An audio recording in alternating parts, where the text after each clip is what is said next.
Hello बच्चों, good morning. चलिए लेकर आया हूं आपके सामने first application of ampere circuital law, यानी कि एम्पियर साहब का फर्स्ट एप्लीकेशन आज मैं प्रूव करूंगा इस वीडियो में। आई होप कि आपको पता होगा कि एम्पियर सर्किटल लॉ क्या होता है। अगर आपको नहीं पता है तो आप इस वीडियो को नहीं समझ पाइएगा, ठीक है ना। अब इसको वीडियो को जरा सा भी नहीं समझ पाइएगा। अगर आप एम्पियर सर्किटल लॉ नहीं जानते हैं तो आप मेरे इस यूट्यूब चैनल पर प्लेलिस्ट में जाकर या वीडियो में जाकर देख सकते हैं, या मैं उसका लिंक इस वीडियो के डिस्क्रिप्शन बॉक्स में दे दूंगा या दे दिया हूँ। तब आप एम्पियर सर्किटल लॉ समझ जाइएगा तो आपको ये वीडियो पूरी तरह से समझ में आ जाएगा, क्योंकि ये एप्लीकेशन है। इसका एप्लीकेशन क्या है तो सुनिए। कहता है magnetic field due to infinite current carrying cylindrical wire on the its axis. कहने का मतलब है कि अगर आपका एक आइडियल हो, एक इन्फिनाइट हो, समझे, एक इन्फिनाइट, सिंपल नहीं, infinite current carrying cylindrical wire हो तो उसके आसपास मैग्नेटिक फील्ड कितना बनेगा, उसे आज हम लोग प्रूव करेंगे इस वीडियो में। तो चलिए वीडियो करते हैं स्टार्ट। उससे पहले मेरे यूट्यूब चैनल पर नए तो वीडियो को सब्सक्राइब जरूर करना और लाइक जरूर करना, ठीक है। तो चलिए देखिए, आपका सबसे पहले हमने क्या किया, एक मैंने सिलेंड्रिकल करंट कैरिंग वायर मान लिया जिसकी रेडियस आपकी क्या है, बड़ा आर है। देखो लिखा हूं an infinite current carrying cylindrical wire of radius r and I current is flowing through the surface of the cylindrical wire। मैं ये मान के चल रहा हूँ, ठीक है ना, कि एक मेरे पास infinite current carrying cylindrical wire है। इन्फिनाइट है, लॉन्ग है, बहुत ज़्यादा लॉन्ग है, ठीक है, जिसकी रेडियस आपकी दे रखा है r एंड इसके सरफेस से, मेरी बातों को ध्यान से सुनना है, इसके सरफेस से करंट का फ्लो हो रहा है I, सरफेस से होते हुए पासेस थ्रू हो रहा है, ठीक है। तो इसमें केस 3 गो होता है, यानी कि 3 केस में आपका प्रूफ किया जाएगा। पहला केस की सिलेंड्रिकल के बाहर, दूसरा केस किसके सरफेस पर, और तीसरा केस किसके अंदर पर। यानी कि हमें 3 केसेस में मैग्नेटिक फील्ड का फॉर्मूला एक्सपीरियंस करना है। डेट मीन्स कहने का मतलब एक्सप्रेशन करना है, डेट मीन्स कहना उसका व्यंजक प्राप्त करना है, फॉर्मूला करना है। 3 केसेस में, एक आउटसाइड, एक एट द सरफेस एंड एक inside of the cylinder. Cylinder के एक बार अंदर, एक बार सरफेस पर और एक बाहर पर निकालते हैं, ठीक है। तो सबसे पहले केस 1 में लिखेंगे at outside the cylinder, cylinder के बाहर। तो तुम सुनिए, अगर सिलेंडर, देखिए इस सिलेंडर यहां तक आपको दिख रहा होगा बढ़िया से, तो सिलेंडर के बाहर मैंने एक पी पॉइंट ले लिया, ठीक है। तो इस करंट कैरिंग सिलेंडर की वजह से पी पॉइंट पर मैग्नेटिक फील्ड कितना होगा, इसे बनाना है। तो अगर ये पी पॉइंट आप लेते हैं सिलेंडर के बाहर, तो ये पी पॉइंट सिलेंडर की एक्सिस से कितनी डिस्टेंस पर है, तो मान लेते हैं r डिस्टेंस पर है, ठीक है। और हम लोग ये कहा कर चल रहे हैं कि ये जो हॉलो सिलेंडर हो सकता है या फिर आपका सॉलिड सिलेंडर हो सकता है। यानी कि जो करंट कैरिंग सिलेंड्रिकल जो वायर है वो आपका हॉलो भी या भी सॉलिड हो सकता है। दोनों के केसेस में पी पॉइंट पर निकलने में मैग्नेटिक फील्ड सेम होगा। मैं आपको बाद में जरूर समझाऊंगा, बस इस वीडियो को जरूर देखिए, ठीक है। तो चलिए, तो हम लोग को पी पॉइंट पर मैग्नेटिक फील्ड निकालना है जिसके एक्सिस से r डिस्टेंस पर है और पी पॉइंट इससे बाहर है, दैट मीन्स आउटसाइड में है। तो सबसे पहले पी पॉइंट पर मैग्नेटिक फील्ड निकालने के लिए एम्पियर सर्किटल लॉ का यूज करेंगे। और एम्पियर सर्किटल लॉ कहता है कि आप जिस पॉइंट पर मैग्नेटिक फील्ड निकालते हैं उस पॉइंट से होते हुए एक प्रकार की इमेजिनरी लूप बनाइए, जिसे हम उनका नाम देते हैं एम्पियर्स क्लोज लूप। तो मैंने कुछ नहीं किया, we draw an Ampere's close loop which passes through the point P. अब आपको ये याद रखना है कि मैंने पिछले वीडियो में बताया था कि यहाँ पर जो पी पॉइंट पर जो आपका लेंथ एलिमेंट होगा और जो मैग्नेटिक फील्ड जो होगा इस करंट कैरिंग सिलेंड्रिकल की वजह से बनने वाला, उसकी डायरेक्शन जो होगा वो सेम होगा। मतलब यहाँ पर लेंथ एलिमेंट और मैग्नेटिक फील्ड की डायरेक्शन सेम होगा। मैंने पहले बता दिया था, क्योंकि जिस पथ में आप जाते हैं ना उसी पथ में आप क्या करते हैं, लेंथ एलिमेंट की डायरेक्शन को कंसिडर करते हैं। डेट में सिंपल भाषा में आपको मैं समझाऊं तो मैग्नेटिक फील्ड और लेंथ एलिमेंट की डायरेक्शन यहाँ सेम लिया जाता है, ठीक है। तो थीटा आपका कितना हो जाएगा जी, 0 डिग्री हो जाएगा। तो इस हिसाब से आप यहाँ पर पी पॉइंट पर मैग्नेटिक फील्ड बराबर एम्पियर सर्किटल लॉ से लिख सकते हैं, ला integral of magnetic field is equal to mu naught I inside. तो इस तरह से यहाँ डॉट प्रोडक्ट को आप ओपन करिएगा तो आपका आएगा कॉस थीटा, और थीटा यहाँ पर आपका बी और डी एल के बीच में 0 डिग्री पुट करिएगा, ठीक है। तो इस हिसाब से आपका हो जाएगा म्यू नॉट आई। ये जो आई क्या है, आई जो आपका है उस लूप के अंदर जो वायर है उस वायर से बहने वाला करंट की वैल्यू है, वो टोटल करंट है।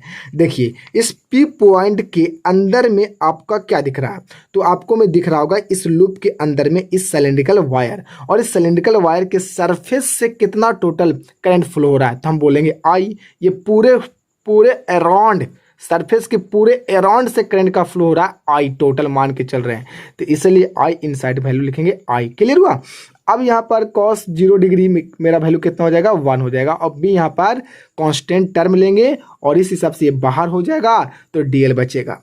क्लियर। और डीएल का इंटीग्रेट होता है एल, तो इस तरह से B dot L equal to हो जाएगा म्यू नॉट आई। अब सवाल बनता है कि ये एल कितना होगा, तो जो आपका जो एल होगा वो आपका हो जाएगा इस पूरे इमेजिनरी लूप की लेंथ। ये इमेजिनरी जो लूप है, क्लोज जो लूप है, वो आपका क्या एक प्रकार की सर्कुलर, इसकी पूरा लेंथ कितना हो जाएगा ऑफकोर्स 2 पाई आर, यानी कि पेरीमीटर, यानी कि सरकमफ्रेंस जिसे बोलते हैं, तो एल बराबर आप लिख सकते हैं 2 पाई आर। तो ये एल इधर चल जाएगा, तो इस हिसाब से बी बराबर हो जाएगा mu naught I 2 pi are.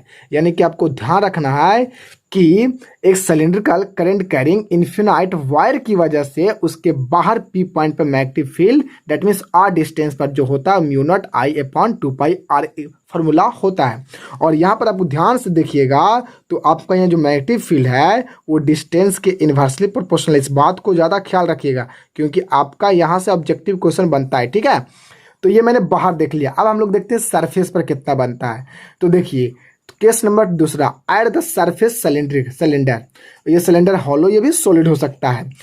यहाँ पर अगर सरफेस पर आपका अगर मैग्नेटिक फील्ड निकालना चाहते हो, ठीक है ना, तो उस कंडीशन में क्या होगा, यहाँ पर जो रेडियस होगा वो डिस्टेंस के अप्रॉक्सिमेटली बराबर कंसिडर की जाएगी। देखिए सबोर्डेड ये पी पॉइंट आपकी ये कहाँ पर है, मान के चलो थोड़ा सा सरफेस से बाहर है, थोड़ा सा सरफेस पर निकलना चाहते हैं तो उस कंडीशन में यहाँ पर जो डिस्टेंस आर मानोगी पॉइंट पर वो रेडियस के लगभग अप्रॉक्सिमेटली बराबर माना जाएगा।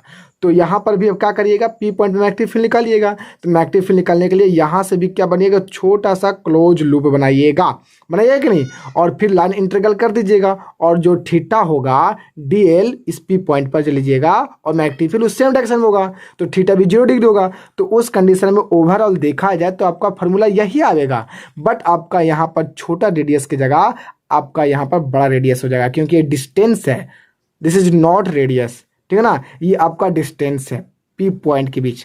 बट ये पी पॉइंट आप जो कहाँ ले रहे हैं सरफेस पर, ये पी पॉइंट और ये एक्सिस ओ जो के बीच का जो डिस्टेंस आर है वो मेरा रेडियस की जैसा, रेडियस के बराबर हो जाएगा, समझे। तो यहाँ पर आप डिस्टेंस आर की जगह खाली रेडियस लिख दीजिएगा तो आपका भी सरफेस पर फॉर्मूला निकल जाएगा, यानी कि इसको देख सकते हैं आप। तो ये आपका सरफेस पर हो जाएगा, कुछ नहीं किए, बस छोटा सा जो आर था डिस्टेंस उसको मैंने लिख दिया कैपिटल आर, जो रेडियस है सर्कल मेरा सिलेंड्रिकल करंट कैरिंग वायर का, ठीक है, और एन कैप लिख दिया डायरेक्शन के लिए। तो ये जो आपका मैग्नेटिक फील्ड निकल के आया उस सरफेस पर निकल कर आया है जो मैक्सिमम मैग्नेटिक फील्ड को हमें देता है। क्लियर।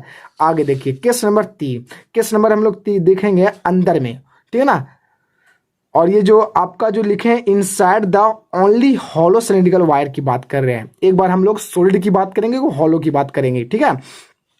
तो अगर आप देखिए ध्यान से, अगर आप पॉइंट पी को क्या लेते हैं सिलेंडर, देखो ये आपका सिलेंडर यहाँ से यहाँ तक, तो ये पी पॉइंट को क्या करते हैं सिलेंडर के अंदर में लेते हैं, करंट कैरिंग सिलेंड्रिकल वायर के अंदर में लेते हैं।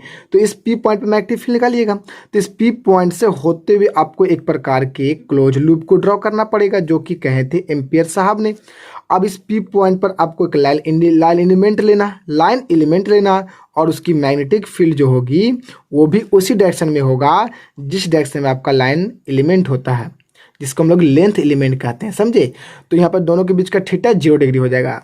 तो यहाँ पर आप लिखिएगा, लगाइएगा line integral of magnetic field is equal to mu naught I inside. अब सवाल बनता है कि जो आपका जो लूप ड्रॉ किया गया इमेजिनरी लूप, उस लूप के अंदर टोटल करंट कितना है। तो अब ध्यान से देखिए, इस लूप के अंदर आपका टोटल करंट 0 होगा, क्योंकि पहला इसका रीजन ये है कि सबसे पहला इसका रीजन यही है कि ये जो सिलेंडर है वो हॉलो है, खोखला है, और जब हॉलो होगा तो करंट कहाँ से पास थ्रू होगा, ऑफकोर्स सरफेस से होगा। तो सरफेस से होगा तो अंदर में तो करंट होगा ही नहीं, क्योंकि ये तो हॉलो है। तो इस तरह से इसके अंदर में जो लूप है टोटल करंट कितना हो जाएगा 0। इसलिए जीरो हो जाएगा क्योंकि ये हॉलो है और हॉलो के अंदर में मेरा करंट नहीं होता बल्कि उस सरफेस पर होता है, समझे। तो इस लूप के अंदर, इस इमेजिनरी लूप के अंदर करंट टोटल कितना हो जाएगा, जीरो। आप देख सकते हैं ना, करंट तो इसके सरफेस पर यहाँ और यहाँ फ्लो हो रहा है, यहाँ पर कहाँ हो रहा है, इस लूप के अंदर कहाँ है, नहीं है। तो यहाँ पर टोटल करंट आपका जीरो हो जाएगा लूप के अंदर। तो यहाँ पर आप जीरो पुट करिएगा तो मैग्नेटिक फील्ड कितना निकल जाएगा, ओवरऑल देखा जाए तो जीरो आ जाएगा। तो आपका सवाल रहा ये कि अगर हॉलो हो, ठीक है ना, hollow cylindrical current carrying infinite wire हो तो उसके बाहर आपका मैग्नेटिक फील्ड का फॉर्मूला होता है B बराबर म्यू नॉट I बटा 2πr। और मैं आपको एक बात और बताना चाहता हूं कि अगर सॉलिड भी होगा, अगर solid current carrying infinite cylindrical wire होगा तो भी बाहर आउटसाइड किसी P पॉइंट पर मैग्नेटिक फील्ड का फॉर्मूला भी यही होगा। आपको बस याद रखने की जरूरत है, ठीक है। और दूसरी केसेस में जो सरफेस की बात कर रहे थे मैग्नेटिक फील्ड कितना होगा, तो सुनो, hollow current carrying cylindrical wire की वजह से उसके सरफेस पर जो मैग्नेटिक फील्ड होगा वो इतना हो जाएगा। बस जो मेरा डिस्टेंस आर था स्मॉल आर, उसके जगह रेडियस के काम होगा क्योंकि दोनों बराबर होते हैं सरफेस पर। चलिए एक बात और सुनो, यहाँ पर केस 2 में अगर तुमको यहाँ पर सिलिंड्रिकल बोलता लेकिन सॉलिड बोलता और सरफेस पे पूछता तो भी फॉर्मूला यही होता। यानी कि मैं आपको ये बताना चाहता हूँ कि सॉलिड हो चाहे हॉलो हो, समझे, अगर बाहर की बात किया जाएगा तो आपका मैग्नेटिक फील्ड हमेशा यही होगा, solid current carrying cylindrical wire and hollow current carrying cylindrical wire के दोनों की वजह से जो मैग्नेटिक फील्ड बनेगा बाहर वो B बराबर mu not I upon 2πr ही बनेगा। और दोनों की वजह से, सॉलिड एंड हॉलो की वजह से उसके सरफेस पर भी वही बनेगा। बट अगर हम बात करेंगे हॉलो एंड सॉलिड की वजह से उसके अंदर मैग्नेटिक फील्ड कितना बनेगा तो दोनों में अलग अलग होगा। क्लियर। अगर मैंने केस तीसरा में देखा ओनली हॉलो के लिए, तो हॉलो के लिए देखे जहां पर ये जो डिस्टेंस होगा वो आपका छोटा हो जाएगा रेडियस से ना, क्योंकि अंदर की ना बात करना है जी, तो ऑफकोर्स ये डिस्टेंस होगा रेडियस से छोटा होगा। तो यहाँ पर हमने देखा कि यहाँ पर इस लूप के अंदर, इस इमेजिनरी लूप के अंदर कोई करंट नहीं है। तो जब कोई करंट नहीं है तो इसके अंदर में भी कोई मैग्नेटिक फील्ड भी नहीं बनेगा। तो इस तरह से मैंने hollow cylindrical current carrying wire के अंदर मैग्नेटिक फील्ड जीरो होता है, याद रखिएगा। बट अगर सॉलिड कहेगा तो कितना होगा, बस उसको आप लोग देख लीजिए एक नज़र ध्यान से देखिए। तो केस 3 में लिखे है ना, स्पेशल केस 3 है, inside the only solid cylindrical wire, solid cylindrical current carrying wire के अंदर में मैग्नेटिक फील्ड कितना होगा। तो मैंने P इज ए पॉइंट माना inside the solid cylindrical and I current is the uniformly distributed through out the cross section area of the wire. मेरी बातों को ध्यान से सुनिएगा। अगर आपका मान लेते हैं सपोर्टेड ये सिलेंडर है, सिलिंड्रिकल वायर है, क्लियर। तो सिलिंड्रिकल वायर है तो इसके पूरे के पूरे, और कैसा है, सॉलिड है, तो इसके पूरे के पूरे एरिया से करंट बाहर निकल रहा होगा। देखिए मैंने डॉट डॉट जो दिया हो ना, वो करंट निकल रहा है, और भी कैसा डिस्ट्रीब्यूटेड, कैसा है, यूनिफॉर्मली करंट, मतलब एक समान पूरा करंट आ रहा है सबसे, ठीक है ना, सेम मैग्नीट्यूड का। तब ये करंट पूरे के पूरे इसके एरिया में आ रहा है। तो अगर आप एक लूप बनाते हैं, क्या बनाते हैं, एक लूप, तो एक लूप कहाँ बनाइएगा, अंदर में ना। ये सिलेंडर है, इसको जैसे में ये सिलेंडर को आप अगर ध्यान से देखिए तो ऊपर से देखिएगा तो सिर्फ आपको ये वाला पार्ट दिखेगा, ऊपर वाला पार्ट दिखेगा, और इसके पूरे के पूरे सॉलिड भाग से करंट बाहर की तरफ निकल रहा है, जिसे हमने डॉट से लिखा हूँ। किससे लिखा हूँ, डॉट से लिखा हूँ। देखिए आप यहाँ पर देख सकते हैं।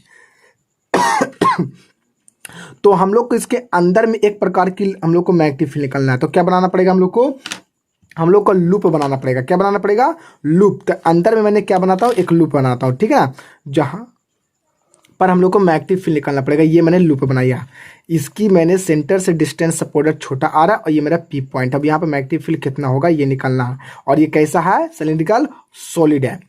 तो इस लूप के अंदर टोटल करंट कितना होगा पहले ये पता कर लो। अगर ये पता कर लिया तो समझो बन गया तुम्हारा, सिंपल सी बात है। तो हम लोग ये मान के चले हैं कि जो टोटल जो सॉलिड जो सिलिंड्रिकल वायर था, इस पूरे क्रॉस सेक्शन एरिया में इसकी रेडियस कितनी होगी, बड़ा R, तो इसकी पूरा एरिया कितना होगा, तो इसकी पूरा एरिया हो जाएगा πr²। तो इसके पूरे एरिया में मैंने मान के चला हूँ जो करंट जो टोटल निकल रहा है वो I निकल रहा है, समझे। तो एक स्क्वायर यूनिट में कितना निकलेगा, तो I अपॉन πr² निकलेगा। तो इतना सा एरिया में कितना करंट निकलेगा बाहरी, तो पहले पता तो करो कि इसकी एरिया कितनी होगी। तो ये छोटा रेडियस वाला तो एरिया हो जाएगा छोटा, यानी कि πr² ही, तो करंट कितना आएगा बताओ। तो इतना एरिया में करंट कितना आएगा, तो इतना से मल्टीपल कर दीजिएगा, तो आपका हो जाएगा I upon pi capital R square equal to, इतना एरिया में करंट पूछा जा रहा था ना, तो पाई स्मॉल आर स्क्वायर, यानी कि इतना सा एरिया में, इस लूप के अंदर में जो एरिया में जो करंट आई डैश आ रहा होगा वो आपका इतना आ रहा होगा, पाई से पाई कट गया, यानी कि I dash equal to I small R square upon capital R square आएगा। ये जो स्मॉल आर है वो पॉइंट जो पी है जो अंदर में लिया गया सिलेंडर का, सॉलिड सिलेंडर के अंदर में पी पॉइंट और सेंटर के बीच का डिस्टेंस, और ये जो आर है वो आपका सिलेंडर का रेडियस है, समझे। तो आपका इतना सा लूप में जो टोटल करंट निकल रहा होगा वो इतना निकल रहा होगा। तो आप कुछ ना करिए, आई इनसाइड क्लोज लूप के अंदर जो करंट है उसको पुट कर दीजिए आई डैश की जगह खाली इतना, देखिए आई आर स्क्वायर बटा कैपिटल आर स्क्वायर, और B D L cos 0 degree तो होगा ही क्योंकि सेम डायरेक्शन में होगा डी एल एंड बी।